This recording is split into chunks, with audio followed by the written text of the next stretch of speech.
How's it going, Patreon folks? This is the second tutorial for this month, and we're going to be making this scratched paint material. It's got some galvanized steel under the paint. This is a material that comes directly from the Real-Time Materials pack, so there's a lot of stuff in here to learn. And this one is quite a doozy, but you're going to learn a bunch of stuff here. So if you just follow step by step, you'll have fun and you're going to learn quite a bit of stuff. So let's get straight into making this. So drop in whatever mesh you want. It being procedural, you can do whatever you want here. I'm just going to make a nice circle here and go straight into the shading tab here. I'm going to close these two windows. And first we're going to do is tackle the galvanized steel material. So that's going to be the material under it. Let's go ahead and make it metallic, and then Shift A, click search, type in color ramp, grab that there, plug the color into there. Now we're going to get in a Voronoi texture. If you have the Node Wrangler add-on enabled, it comes with Blender by default. You can just go enable it in the add-ons. I'm going to hit Control T, having the Voronoi texture clicked, using the object coordinate, and we're going to plug color into the color ramp. So galvanized steel is fairly easy to do here in Blender. We can bring up that scale here and then go from F1 to smooth F1, and now you're going to get some interesting kind of shading weirdness. So bring the smoothness back to 0, and that'll make it kind of like just regular F1. So what we're doing here is bringing in that smoothness a little to get some faded kind of edges so that it's not perfectly sharp, which doesn't really complement it being galvanized steel. Now in terms of color, take the color ramp here and bring it closer to the gray, and then make this white one closer to a gray as well. So now we have this so far. Now we need to get a noise texture to kind of break this up and give it more of a natural look. So let's get an NOI, noise texture here. Plug the vector into the vector. We're going to go ahead and get in a mix RGB so we can actually mix these two textures here together. Plug the noise into color 2. And then here on the mix, we're actually going to use screen. Now these overlay, I'm forgetting the word, but they deal with black and whites and colors and kind of how they all speak to each other. Screen specifically is going to give us the look that we're wanting here. I do, however, want to get in a color ramp on the noise texture, and then bring this factor over here. And then what we can do is play with this color ramp to affect that. We're going to bring the detail to 12, roughness up. So now we're getting more of a natural effect and more natural look. So we can bring this color ramp over here, bring the white, something like that, and then we can play with, so you can see how kind of that effect goes here when we play with it. So we're just adding a little bit more natural kind of noise to this galvanized steel material, and now we have the material below it. Last thing we need to do is I'm just gonna Shift D on this color ramp here and plug that into the roughness, and we're gonna plug this noise into the color ramp. So now we have a little bit of roughness here, so we're gonna bring this in, make it nice and glossy, bring this in, and then bring the white portion closer to a gray, something like this, and then you can bring this closer to the gray as well, so you don't get bunch of stuff you don't want. And now we have a nice galvanized steel to go under the paint we're going to make next. So let's go ahead and hit Shift D and plug this right up here. I mean, we're not plugging anything yet. Let's go ahead and just throw this color ramp from this noise texture here. Throw that onto the roughness as well. Let's make it non-metallic and make the base color whatever you want. we're gonna go with orange today.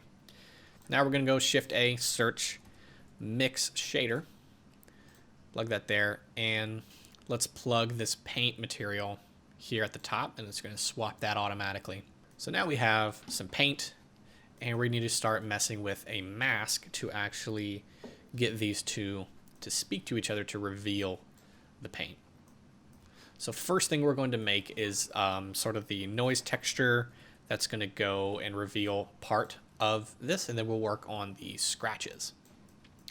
So let's Shift A, go ahead and get a noise texture, plug that there, and we are going to use, I'm going to highlight this mapping here, hit G to move it up, And then we're just going to plug the vector straight into the vector of the noise texture, plug the factor into the color ramp, and then do some standard 12 on the detail, bring the roughness up a little bit here.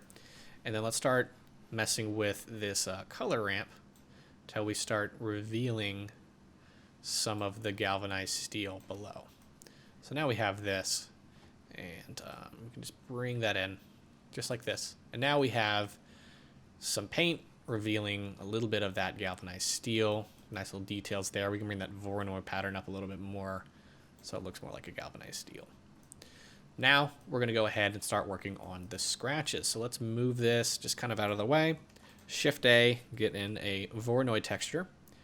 And we're going to go from Illicidian, actually no, F1 to distance to edge to kind of get that initial shape. We're going to go ahead and get a new mapping. So let's get Control T on this Voronoi. Going to hit G to move over here, and we're going to go to Object. We're making a new one because we're going to do some distortion to this Voronoi shape. Because what's going to happen is, let's go ahead and get another color ramp. What's going to happen is this is not going to look like scratches on initially for this Voronoi texture. So let's plug the color into the factor here. So we have this noise texture. We're going to mix them later with a mix RGB. But for now, we're going to work on the scratches.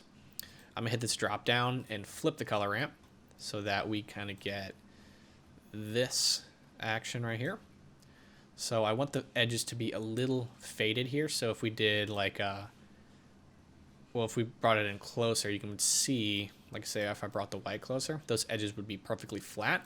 I want them to be faded a little bit because that's what's going to enable our bump node to actually make it look like it's like a bump. So that's why we don't want it to be perfectly hard edge. Let's go ahead here. Let's bring the noise texture down, just kind of out of the way. Now we need to distort this. So we're going to do some fun stuff on the vector line that I've done quite a few times here on the channel. So we're going to go ahead and get another Voronoi texture here, plug the color into it, and now we're going to get some kind of craziness. What we're going to do here, hit Shift A and get in a mix RGB. This is just like the process when we're trying to add detail to cracks and things I've shown here, I believe, a few times. So let's get this object coordinate, plug it into color 2. So now we're getting these scratches. So if we bring it over here, you can see how that's what it used to be like. And this mix shader is sort of allowing just a certain amount of it to be shown. So now we have our scratches all over, and then you can play with this scale to kind of distribute. Now you can get like bigger, smaller, whatever you want, and these are distributing those cracks. So that's pretty nice. We can maybe bring it up a little bit more, play with that factor here, and customize it. But now we have some scratches, though they're really straight and unnatural, so we need to add some detail. So what I'm going to do is hold down Shift and left click to drag here so that we get a more consolidated line so we don't have to worry about these two. That would kind of make it complicated to connect. So we're going to go ahead and get in a noise texture. And what this noise texture is going to do is add some detail and make it look like there's squiggly lines, kind of more natural cracks, more natural scrapes. So plug the noise texture right here. And again, we need to get in another mix RGB so that we can actually control how much of this noise texture is going to affect the shape. So let's get in a mix RGB here. Plug that there. We'll get the object coordinate, plug in the color 2. Let's go ahead, get that detail up to 12, and then bring that factor back. And then what we're going to do is just bring this factor in until some of these scrapes get some shape and some detail. Now we have a little bit more natural looking shapes, not perfectly straight cracks. All right, so now what we're going to go ahead and do is mix these two together, this noise texture that we just made and the scratches that we just made. So we're going to go ahead and get in a mix RGB right here. Now everything we're making here is like a glorified mask. By mask, it means it's going to be revealing something. So let's go ahead and get the Voronoi texture on the top and the noise texture here. Now they're going to mix together. Now they're going to kind of unevenly mix together. So if we bring the factor over here, we're getting that noise texture. Factor over here, we're getting that Voronoi. So if we go back to 0.5 here, right in the middle, they're stacked right on top of each other, and we want them to blend together. So what we're going to do is get one more color ramp, Color ramps are pretty much my favorite because they get to show you like the visually what your blacks and whites are doing. You can do some math with that, but I'm a more visual learner, so I like to do this. So if we bring this white in, it's revealing both, and now we have scratched paint. Now the last thing we need to do is add in a bump node so that we can make it look like it's actually paint on top of metal.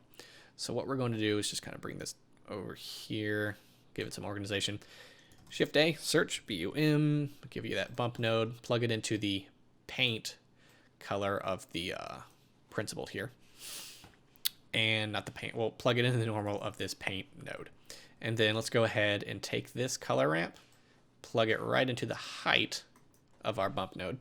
Now it's going to take a minute to load. The thing about bump nodes is they do increase the load time of your materials because they are calculating for X, Y, and Z. So it's running all of these nodes 3 times to calculate your height. Now it's actually digging into it. So we need to just hit the invert button so it looks like the paint is going up, not going in. So it's doing that recalculating 3 times. So if you're ever working with a bunch of procedural textures, like, hey, why do they take so long to load? That's why. It's calculating for your normals. Let's bring the strength down here. One thing I'm noticing here is on this noise texture, this is not very flat and this is super flat. So I'm just going to go ahead on the color ramp for this Voronoi texture and just kind of bring it in. So I'm going to bring that position in like this, and we'll maybe hit the white one and bring that in so it's complementing the noise. So there we go. Now we have a scratched paint material all done here. It's pretty fun. A lot of stuff here is transferable for other different things and shapes you want to create. So using these techniques, you can transfer it to like leather and a bunch of other fun things. So a whole lot went into this, and yeah, I hope you had some fun. Feel free to use this for whatever you want, and yeah, I'll see you in the next video.